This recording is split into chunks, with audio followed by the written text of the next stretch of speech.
So children, the last two criteria for classification of animal is segmentation.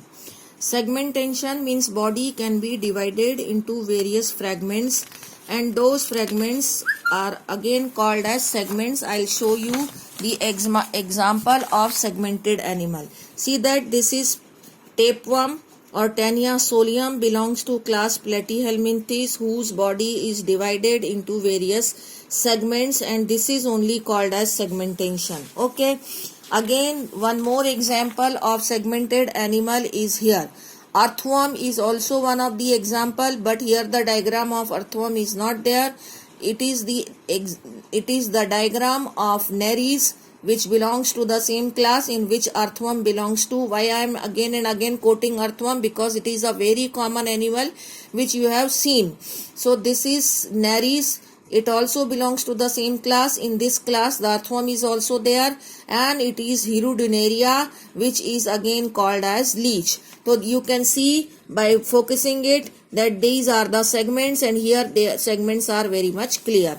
So these type of animals in which the body is divided into segments, so their segmentation can further be classified as, or you can say here only one is given, that is these are called as metameres. So this type of segmentation is called as what? Metamerism.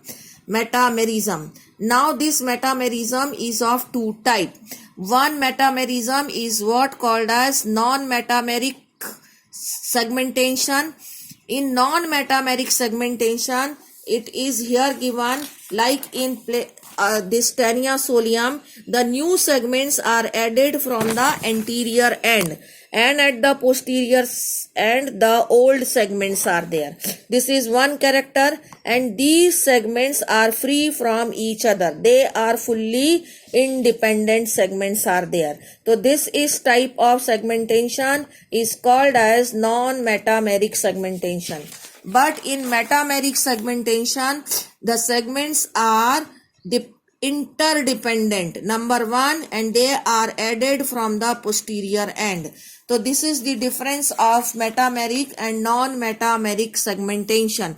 Here it is written, non-metameric is present in the tapeworm. They are added from the anterior end, and segments are more or less independent.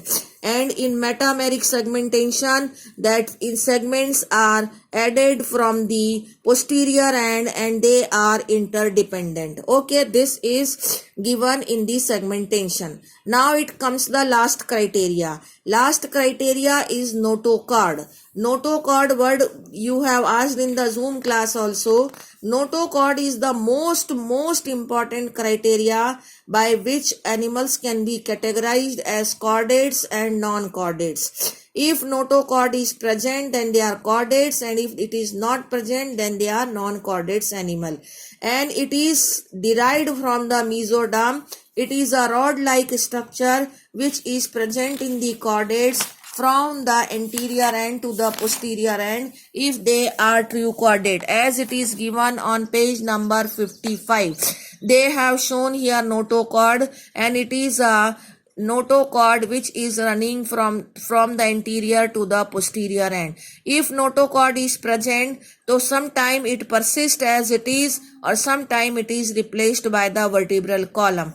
These type of animal in which notochord is present, they are chordates. Okay, so this is the most important criteria to be a chordate. Hence it is a important criteria for the classification of animals. Okay, what they have written, that it is mesodermally derived rod-like structure formed on the dorsal side during the embryonic development. Embryonic development में ही बन जाता है, but sometime it is replaced by vertebral column, and sometime it remains as it is like a muscular flap, so that in porifera and to the echinodermata, notochord is not present. They are non-chordate, and rest Pisces and amphibians and reptiles and aves and mammalia, which all will come later on, they are called as what?